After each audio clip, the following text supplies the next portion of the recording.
All right, Dan, welcome to the show. Thank you so much. Excited to be here. My pleasure. Do you have a favorite quote, something that inspires or motivates you that you can share with us? It's not a quote so much as it's just a mindset, and it's basically focused on inputs, not outputs. It's something I really try to drive every aspect of my life around. Cool. So people who aren't familiar with PushPress, what does the product do? Who's it for? And what's the main problem you're helping to solve? Yeah, so PushPress is basically a gym management software platform for boutique gym owners. So think single owner operator, yoga studios, martial arts studios, CrossFit studios, stuff like that. What we're basically, our big value prop is trying to give these gym owners who are fanatical about delivering whatever fitness modality that they love and believe in, more time and energy to focus on their clients while giving them software and processes to streamline their business. So can you give us a sense of the size of the business? Where are you in terms of revenue, customers, size of team? Yep, we're low eight figures, so below 20 million, but above 10 in ARR, 3,500 clients and about 100 people on our team right now. Great. So the business was founded in 2013. So let's kind of travel back in time. What were you doing back then? Like, what was your background? And then how did you come up with the idea for PushPress? Yeah, so right around the time we started PushPress, I was working for MySpace as a front-end developer. And I also at that time, maybe about a year before that, had discovered CrossFit for myself personally. And what I started to notice was on the work side of things, I was kind of just showing up to get a paycheck. But on my personal side of things, I was looking more and more towards being able to leave at the end of the day so I can make my CrossFit class. This is right around the time CrossFit was starting, like 2007, 2008, or it was early days for CrossFit. And what was happening was a lot of gyms were spinning out of my gym. So the gym that I belonged to, I think maybe like 5 or 6 gyms spun out of it because people fell in love to and opened gyms. And because I kind of had a technology background, I was helping people who were opening gyms like set up their website and get lead funnels built and some of these stuff in place for them. I was myself just falling in love with the science of CrossFit. And I ended up getting a coaching licensure, and then I ended up opening my own gym too. And that's kind of, as I opened my own gym, I realized the software that was out there, I wasn't super thrilled with, and I wanted to just build my own for something that I knew could be built that would be better. What was the process you went through? Did you go out there and try to look for software that could help you run the business? And what did you find at the time? Yeah. So, and again, this was fairly early. Like we're talking 2009-ish, 2000, maybe early 2010. First thing I did do was look for software because I'm a software guy. So of course I'm gonna look for software. And everything I found, I just felt was very disconnected from what I knew could be built, just because they were built in probably the early 2000s. And between the early 2000s and late 2000s, like the iPhone came out and APIs were created. None of these things were available in the early 2000s. So what I just saw that visual disconnect between what was available and what I knew could be built. And I just decided like, I don't want to use that. And so I foolishly thought it would be easy to build my own. It was actually super hard, but I thought I could build my own. First version at my first gym, we just kind of rolled together something on top of Recurly and WordPress and just kind of made it work. But what I didn't realize was I ended up kind of joining a whole bunch of gym ownership support groups. And those people in those groups ended up seeing my website and realizing I wasn't using what everyone else is using. And people started asking me. And that's when I realized that the demand was there. Around what time was that? 2010. 2010. So that was about 3 years before you actually launched PushPress. Correct, yeah. Okay, let's take a quick breather here. You know, I've come to realize that some tools can really change the game when it comes to building a business. That's why I'm excited to tell you about Lead Feeder, a tool that helps you cut through the data and turn those website visitors into solid leads. Lead Feeder shows you which companies are checking out your site, tracks their behavior, and integrates all this with your CRM. The result? It's your secret weapon for engaging leads and helping your team turn website visitors into sales. Head over to leadfeeder.com/try for a free demo and get a free extended premium trial when you let them know that you're a listener of the SaaS podcast. That's leadfeeder.com/try. All right, let's get back to the show. So you've identified the demand, but like, how did you get to the point where you went from, okay, kind of, kind of duct taping something together with WordPress to saying, I'm going to go and actually build a product for other gym owners as well? I mean, to be honest, I think I'm very entrepreneurial minded. So I'm sure it's all hazy now, but I'm sure when we opened the gym, we were also thinking the software would be cool to build. Then we realized the software wasn't good because we were software people, right? So we're like, probably should build a software. Realized software wasn't good. Realized people wanted something different. So it was like helping us build conviction all the way around. And then probably around 2011, we actually sat down with the partners that were forming kind of the nucleus of the company that is today. And we just started coding. And so it was myself, another coder, and then somebody who was like a UI UX director at a pretty big company, kind of formed the founding three. And so we would just go to Starbucks and Coffee Beans and anywhere we could just sit together and code. And we just coded. And it took us probably a solid year and a half. I think things are way faster to build nowadays. So this might sound crazy to people listening, but a solid year and a half. And I think we threw away 2 versions of code because like first version we built on top of WordPress again. We did something else that wasn't running. Then Stripe came up and we're like, oh, we should use Stripe. So it was kind of a process that took quite a long time. So while you were developing that idea and getting ready to ship this product, there was some struggles going on in your personal life, which I think didn't help. Can you talk a little bit about that? Yeah, so I'll back it up a little bit. So the catalyst for me actually starting CrossFit was I got a divorce. So I got out of a kind of a bad relationship, got a divorce, lost my house. I don't know if you remember during those like Obama years where they were doing the whole housing, I forgot what they called it, but they had a program where you can try and restructure your loan because there was predatory lending. I was in that boat, lost my house. Had a lot of negative things happening in my life. Also got laid off from MySpace, opened the gym, which was positive, but just all in all, a lot of bad things happening. During that time, I got introduced to drugs. I like literally in a 6 or a 9 month time frame, I went from being a fully functional normal person to a fully functional drug addict to a non-functional drug addict who kind of lost his head. And it kind of, I guess, capitulated in me thinking that the mafia was trying to come kill me. During that time, I had bought some guns, which probably a stupid thing to do in hindsight, but ran out in the middle of the street, shot my guns in the air, called the cops to tell them to come save me. Cops arrested me because obviously I'm the crazy one. And then it happened to be by a park. So I got like these enhanced charges because drugs were involved near a park and a gun shooting. So it turned into this whole felony offense. And it was just like some crazy thing that just like snowballed out of nowhere. So yeah, it was nuts. And I basically was kind of like confronted with this life choice once I sobered up, because they left me in like a holding cell for like 4 days straight. And I sobered up and I'm like, well, I'm a college educated professional who has a good job. I've never done anything wrong. What am I doing? And it was kind of this moment where I had to basically pick a path, because normal people probably don't think this way. And I've never thought this way, but when I was confronted with this whole felony, I realized like, you can't get a job, you can't get an apartment.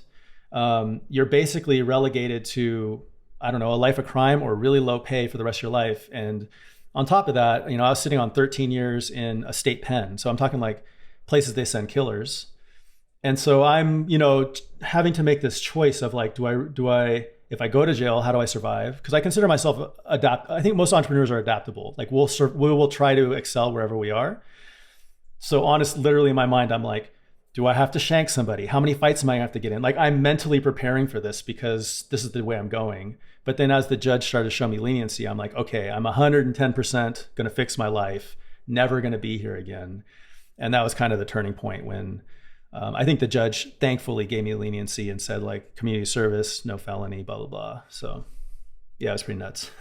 That's like, one is like, it's just crazy that something like that happens, considering kind of what, your background and what you were doing maybe, 6-12 months before. But also it's like this point where you get to where, someone's decision or something externally could have, sent your life in a completely different direction. Yeah. So I'm very thankful for that. And I think, I had the ability to recognize that exact fact that like, I could be in a federal penitentiary, or I am able to fix my life. And once I was given the choice to fix my life, like I went 100% that way. I will say, and maybe someone out there is struggling with some type of a problem. I think a lot of entrepreneurs are obsessive compulsives, and obsessive compulsiveness shows up in different ways: drugs, sex, gambling, starting businesses, buying domains. Just like we do obsessive compulsive things. And in some ways, PushPress saved my life because I was able to go 110% into helping gym owners and building software, as opposed to something a little bit more negative, or a lot more negative. Oh. Yeah. Okay, great. So let's talk about the getting the product out there. So eventually, you guys, after several iterations, you got a product that you were ready to ship. So yep. 2013 comes around, you get it out there. One, what was the reaction? Like, were people running to, sign up and start using the software? Did you do any marketing, like, as you were working up to the launch? Or was it what some founders experience, which is like, okay, we finally built the product, but now it's like crickets, and it's like, what do we do now? Yeah, more the latter than the former. I think as all entrepreneurs are building their product, they're so attached to it. They think like, oh, we're going to launch this and we're going to have a flood of people wanting to use it. It's so obvious. That was not the case for us. Like, my gym was the first client. We happened to land a second client like the day after I launched my gym, just randomly. And that gave me the signal of like, oh, we're good. Like, this is gonna be great. But then it was like very slow from that point forward. And the way I describe it is basically like you're in a jungle looking for people to have hand-to-hand combat with. It's not even just hand-to-hand combat. It's like you're looking for the fight, and they're few and far between, and you lose more than you win. The other way I kind of describe it is like, you're basically, in the early days of running a business, you're basically like, fighting Mike Tyson, or pick a pro boxer, but you don't even know how to box yet. And so after a few rounds, maybe you learn how to block a punch, and then you're getting better at blocking, and then you're able to throw a punch, but you miss. It's just like this slow progression of actually being able to hang in the ring for a while, but you've got to take all the punches for all those rounds.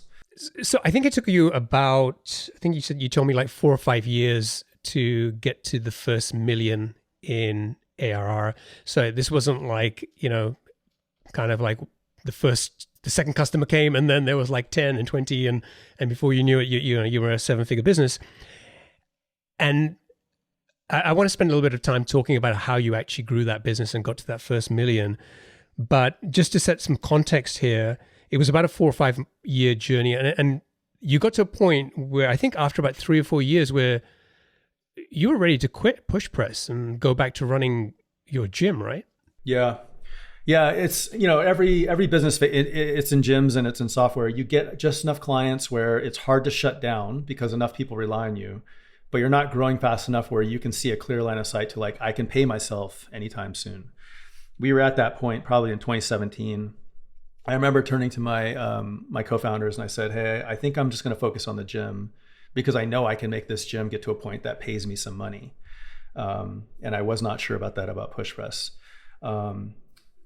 Starting any one of these businesses, like to get to a point where you have enough velocity that you can pay yourself and you start to see a bigger picture than just like getting through the month. It's really, really hard work, and it requires a lot of conviction. So I'm kind of a proponent of like, you should start a business either around something that's super trendy that you can like definitely launch and get going fast, or around something you're really passionate about, because there's gonna be a lot of low moments, and you're gonna need that passion and that connection to the customers you serve or whatever to like get you through many days in the beginning. Yeah. I think it's like the number of times I talk to founders who are working on an idea that they don't really seem that passionate about, and they're they may not say it, but I think the bet they're making is, well, it'll be okay because I'll get this out there and make money, and something good will happen. And it's like, yeah, hopefully, that might happen, but are you willing to go through the years that you're going to have to struggle and wake up and question yourself, and people are going to be telling you to quit, or why the hell you still doing this thing, and you feel like a failure and all of that stuff. So I want to, let's kind of unpack those first 4 or 5 years. From that second customer, like, how long did it take to get those first 10 customers, and how did you go about getting them? We probably got to 10 customers in the first few months, maybe let's call it quarter or 2 quarters. The beginning was really just founder-led everything, sales, marketing, word of mouth, everything. So personally, myself and another co-founder, we landed ourselves in these like Facebook groups where gym owners were. And we've, since day one, we've adopted this help first mindset. So somebody would ask a question, hey, I'm thinking about like building a landing page. What technology should I use? And I would just tell them. We've had landing pages built into PushPress, but I would tell them like, hey, if you want to build landing pages, you use like, one of these landing page systems and you'd set it up doing this way and you'd want to get a Stripe account so you can get payments and blah, blah, blah. Or you can use PushPress. Like I'd always throw in the like easy button at the end, but I wouldn't sell from the front. I'd sell from the back. So it felt more help first. And that was kind of our initial motion of getting the word out, because I think we genuinely were seen as help first. And it wasn't just anything technology that PushPress could solve. It was anything. Like, I want to build a founder's plan at my gym. How should I do it? Here's how we did it, and I would say how I did it at my gym.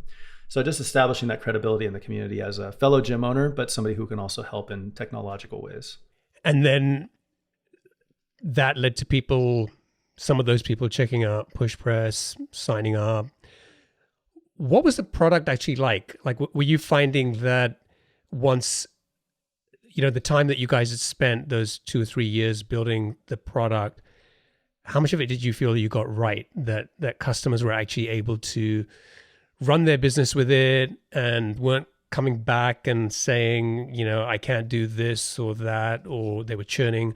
Like, how well did that first version do? I think let me start by saying this. Gym management software, probably like a lot of other vertical softwares, it's a vertical software, but it's very horizontal, meaning like part of our original release, we had to build waivers, which was basically DocuSign, but we had to build a really light version as a feature. We had to build calendaring and scheduling, which was basically Acuity, but we had to, it's like we had to build a lot of stuff very lightweight across the whole domain of running a gym.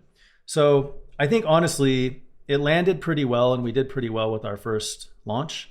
But as it's the race, because as gym owners become better business owners, they are demanding more functionality as business trends change. When we first launched, there wasn't a concept of workout tracking, like people actually like tracking their workouts and seeing their progress and looking at charts, like the customers of gyms.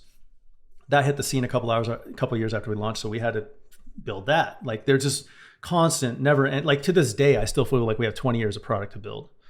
This is never ending. Were most of the customers coming through this Facebook group? We'll call it word of mouth. Yeah. So originally it was basically me and my other co-founder helping first. And then one of the tenets that we had early on was, and it was kind of spelled out as clearly as customer support requests are answered within 5 minutes.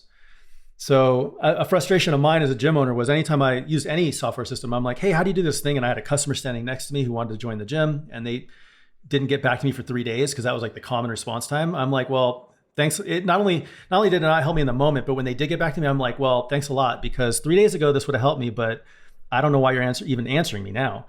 So we kind of had this motto of customer support in 5 minutes. And what we found was there's actually two interesting findings.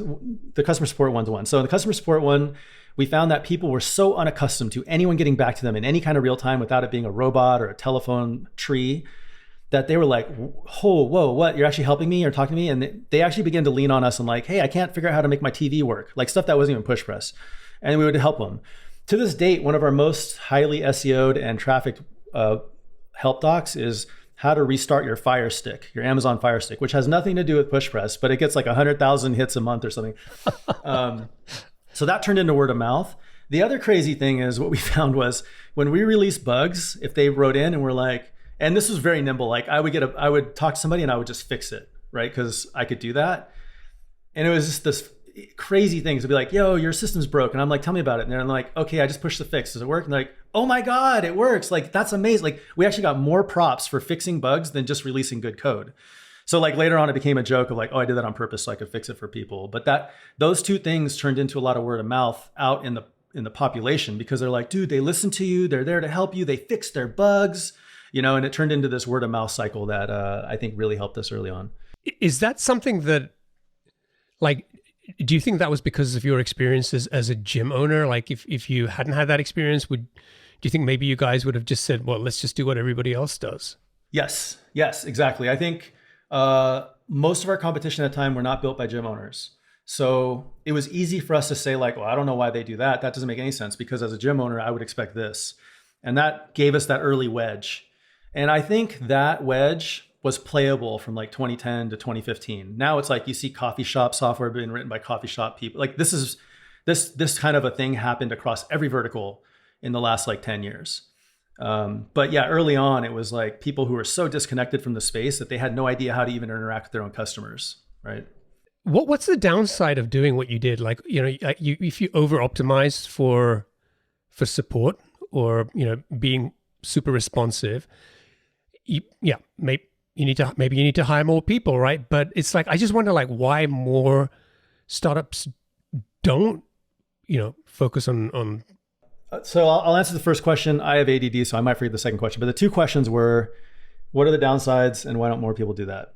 So the downside, I'll tell you explicitly, is our company is founded around empathy, customer empathy, and everything has a double-edged sword. So like in the later years, it turned into like, oh my God, this one client's writing in, they have this problem with this one abstract, unique thing that only they do. And it'll be like, oh, everyone stop what you're doing and let's fix that one thing. And we had to change our culture to be like, well, does it really impact like 100 people or just one? We still have remnants of that today where it's like the smallest problem every pain that's felt by a customer, once it comes into my team is like magnified because they're like, oh, a customer's feeling pain. We all have to just stop and talk about it, which I'd rather err on that side of things than not, but it's not really scalable. And it also doesn't help you grow in the right directions when you're trying to do focus later on, which is where we are now. Why don't other people do it? Oh, I remembered, that gives me props. Other people don't do it, I think, because they're not connected to the industry. So they don't really understand. It's like if I was a Stanford business school graduate and I come out and I'm like, oh, the biggest opportunities in logistics shipping software, I'm just going to build logistics shipping software. But I don't really know, except for the interviews I do and stuff, like I don't really feel the pain that the customer feels inherently, like in my gut.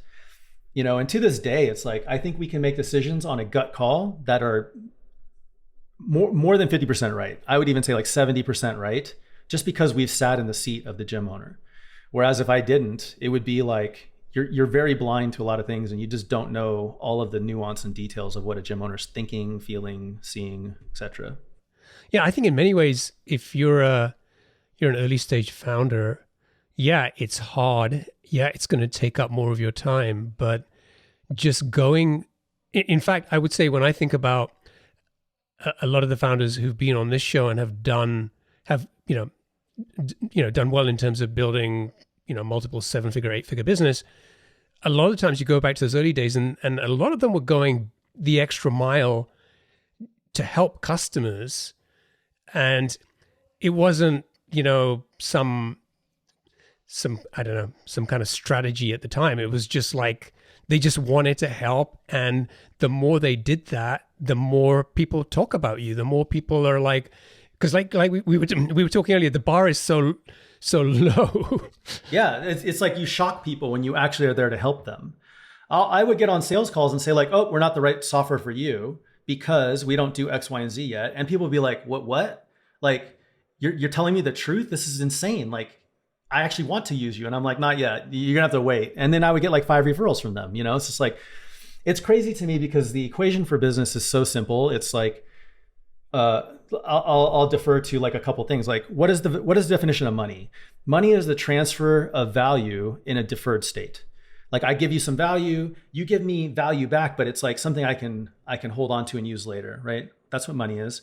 How do you earn money? You give value to customers. Like it's just that simple. And the closer you get to the customer, the more you understand the customer, the more value you can focus on providing them. This is the input versus output thing. The money comes. The money is the output, right? But most people are just focused on the money. So they're like not worrying about how do you actually deploy business strategy to earn the right to have money. That's a good way to think about it. Okay, so those first few years, you're getting customers, most of them coming through word of mouth, but you're still seemingly far away from that first million, we talked about you get to this point where you're saying to your co-founders, look, I might just go and run the gym business. What happened after that? Like, one, why did you continue with PushPress? And then did something happen that accelerated you hitting the 7-figure mark, or? Super good question. So I don't know where or why this happened, because I've never been a fan of school. But sometime around that time, I realized that there was so much stuff we didn't know that we had to get help from people who have been there. Now I'm on a never-ending quest. Like, I'm always trying to position myself around people who have been way farther than me, so I can get just nuggets of like what I know is around that next corner today. So it's not, so you're not like scratching for it in the dark, Yeah. It's like that expression, like, if you want to be good at tennis, like, I guess play someone who's going to kick your ass all the time, right? It's like, that's how you're going to get good. Yeah.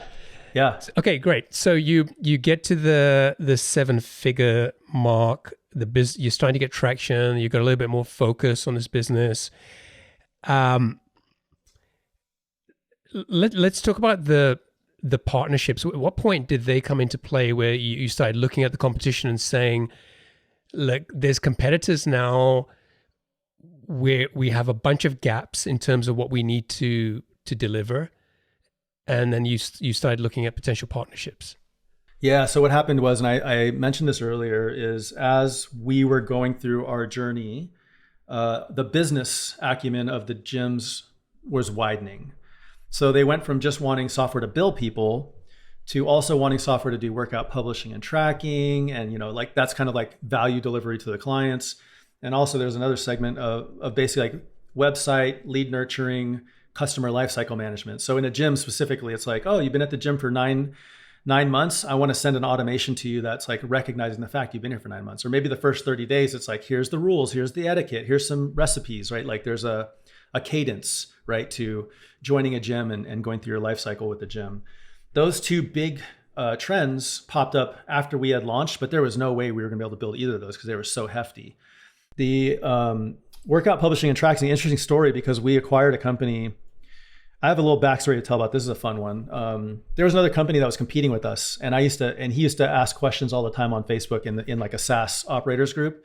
And I used to answer all his questions, like, how do you do this? How do you do this? And he was literally trying to compete with us. Did you know that when you were answering all his questions? Yep. And he's like, he messaged me. He's like, I'm trying to compete with you. Why are you answering all my questions? And I'm like, because what you're trying to do is so hard. You don't realize how hard what you're trying to do is. I could tell you everything you need to know, and you're probably going to fail.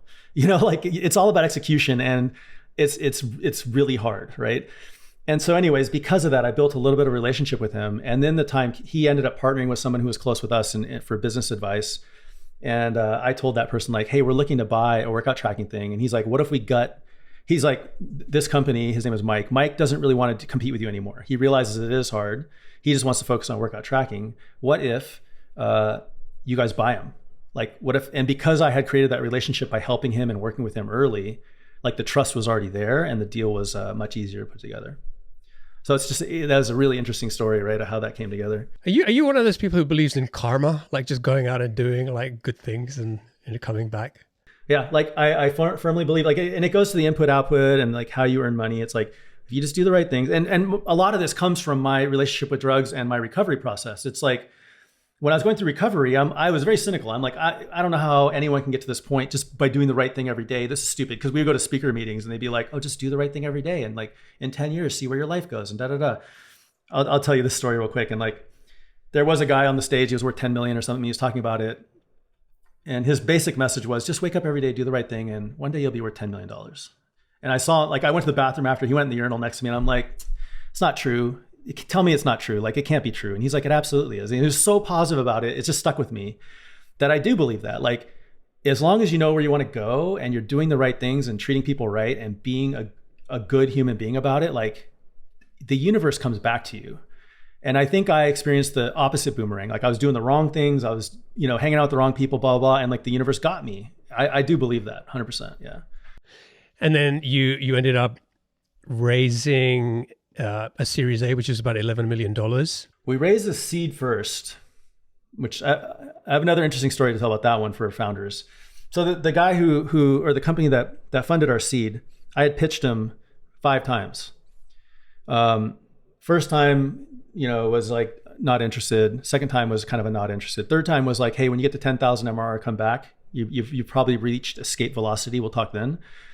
Right when we hit 10,000, I called him. He's like, when you hit 100,000 MRR, come back. You've probably hit he gave me the same line. Like, I think he forgot, right? Like, when you hit 100 grand, come back. You've probably hit escape velocity. Came back when we hit 100 grand, and he's like, nah, not interested. And then when he found out from other people that we were raising kind of a friends and family round, and some people he knew were invested in and bought into it, then he called and he's like, okay, like, let's have some serious talks now. But it was that perseverance of like, I don't know how many times I pitched him and got told no, and only for that relationship to have been built so that when the time was right, he came back and funded the seed. So what was it overall? It was like 8 years of like trying to raise funding? Yeah. So all 3 of our co-founders have been CEO at some point. All 3 of us have pitched. All 3 of us have failed. Now that I've gone through the whole process, I realize like there is a very clear way of pitching that works, which we did not possess early on. So in the beginning, I had a big chip on my shoulder thinking that VCs were stupid and this, and this, but I realized it was more us. Like, we didn't know how to approach the pitch. We didn't come off with we didn't have the right information. We didn't have the right deck. We weren't excited enough.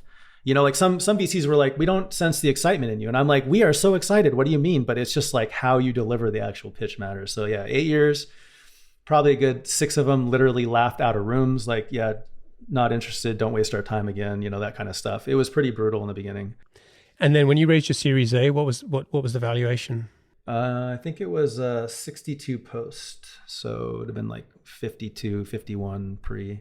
So you beat the 10 million valuation the guy told you you'd get to, right? Yeah. Yes, we did. And that's the other thing, like I would say to founders is like, as I went through this journey and as I've talked to other founders, VCs can never understand the TAM. In fact, like they thought Airbnb's TAM was like 1/10 of what it is today. Like nobody understands the TAM until you've built the business and you start to understand what the customers want. Like I already know, and I don't have a way to convince any VC at this point, but I already know our TAM is going to be 10 times bigger than anyone's even thinking right now, because I know how to approach these customers in a way that provides so much value to them. It's going to unlock, again, think of values, the money is reciprocation of value. Like when I provide this much value, the money will come. I want to talk a little bit about kind of the growth and data. And obviously with running a SaaS business, there's a whole bunch of metrics and data that's super important. And when you and I were chatting, you told me, we're still figuring a lot of that stuff out. We still don't really feel on top of the data piece. And in many ways, a lot of the reasons we've been able to grow and get to where we are in terms of an 8-figure business, it's been driven by gut more than by data. So just can you just tell me about that? Like how did that happen, and like what are some of the things that you've been dealing with? Yeah, a lot of this is symptomatic of if you're a first-time founder and you're growing, it's really hard to attract people who have really been there, done that, like really seasoned people who know exactly where you need to get to hit certain levels of the business. So you're always kind of like adding people to the company as you can who are the right fit at that time, but very rarely are they like, oh yeah, I've been a Series C CFO at seed, right? It just is really hard to do. So if you're in that boat, it's totally normal, but you're just blind. Like you don't know by the time we become a Series B, Series C company, we're going to need to know not only like our customer acquisition costs, but by channel and by ICP type. Like we're going to have to be able to slice this data 4 different ways and be able to look at charts, understand how a plan, attaches to the actuals and week over week, not month over month, day over day. Like there's just so many ways that the data pivots as you grow in order to make good decisions and have, a proactive approach to looking at data that until you get there, you don't know. And we didn't know until we got there. So it is something we're kind of backfilling now. And now we are at the revenue levels and we have the cash in the bank to hire the people who have had the previous experience. But it's a constant battle you're going to have growing a business where like you don't, and this is why I say I try to talk to people who have seen around the corner for me, because you will hit many times where you're just like, I didn't even realize I needed to know this thing at this point until I was right here at this moment. And you need as much forewarning as you can get as you're like going down the path. Data was one of those. I think when it comes to data, yeah, I see founders who maybe rely on gut, maybe more than they say, but I also see a lot of founders who kind of over optimize. Like they try to almost want to track everything, which probably isn't a good use of their time either. So if you were going back in time and giving yourself advice in those early days, in terms of like, okay, you don't know what you don't know, but you've got to do something, but you don't want to spend, all your time just trying to track a whole bunch of metrics that are kind of ultimately meaningless. How do you find the balance? Yeah, that's a super good observation and a good question. I think like the difference is when you're kind of going from zero through Series A and into Series A, this has to transition probably around there. You can do a lot of things just with output metrics because like you're pivoting so fast, like you're able to run through walls. You don't have like, teams of 30 engineers working on something for next year right now. Like, like you're working in the now, but as you get bigger, you start working in quarters and years a little bit more. Like I'm already, I'm thinking about 2026 while I'm trying to get my team right now to plan the roadmap for 2025. And I have to have 2026 laid out so they can have 2025 directionally going in the direction of 2026. So you see, like you start to expand your time.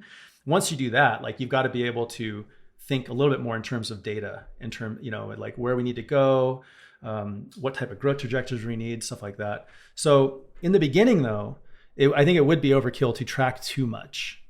And I think in the beginning, you can probably get away with your standard output metrics, which would be, your CAC, your ARR, your NRR, ARR growth, just some of the basic stuff that track how you run your business. But as you become more and more sophisticated, I think you have to start thinking about inputs because it's really the inputs give you the levers to drive the goals and the plan that you're trying to achieve. And if you're only thinking about the outputs, like you're not really giving your team the ability to change the output, change the direction of the output.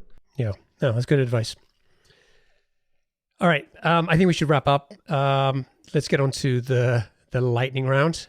I'm going to ask you 7 quick fire questions. Just try to answer them as quickly as you can. You ready? Okay. All right. What's one of the best pieces of business advice you've received? I go back to the inputs and outputs thing and how that ties back to customer value. It is a cornerstone of everything, yeah. What book would you recommend to our audience and why? For me, it was the Navalny or the How to Get Rich Without Being Lucky podcast series. Just like every single chapter or tweet is a gem. What's one attribute or characteristic in your mind of a successful founder? It's the combination of curiosity and relentlessness. What's your favorite personal productivity tool or habit? Having an EA. What's a new or crazy business idea you'd love to pursue if you had the time? I want to reinvent wineries. Interesting. What's an interesting or fun fact about you that most people don't know? I was in Glee Club and I was a cheerleader in high school. I would never have guessed that. And finally, what's one of your most important passions outside of your work? Besides my family and my dog, I would say it is actually getting into the gym and lifting some weights. Cool. That's quite a relevant and kind of a positive thing to do. And shocker, huh? Yeah. Yeah, exactly. And you get to meet all your customers as well, probably. Yes, that's a cool thing. All right, great. Dan, thank you so much for joining me. It's been a pleasure. Just love to have a chance to share your story and kind of the ups and downs of building this business. Congratulations on what you've achieved so far. It feels like you guys have still got some big ambitious plans ahead of you, and hopefully lots of opportunities that you're going to tap into. If folks want to check out PushPress, they can go to pushpress.com. And if people want to get in touch with you, what's the best way for them to do that? I think the easiest way, pushpress.com/Dan has kind of a launch off to all of my contact ability, I guess, if you will. Okay, perfect. We'll include a link to that in the show notes as well. Great. Thanks, man. It's been a pleasure. And I wish you and the team the best of success. Thank you so much. It was super fun. Thanks. My pleasure. Cheers.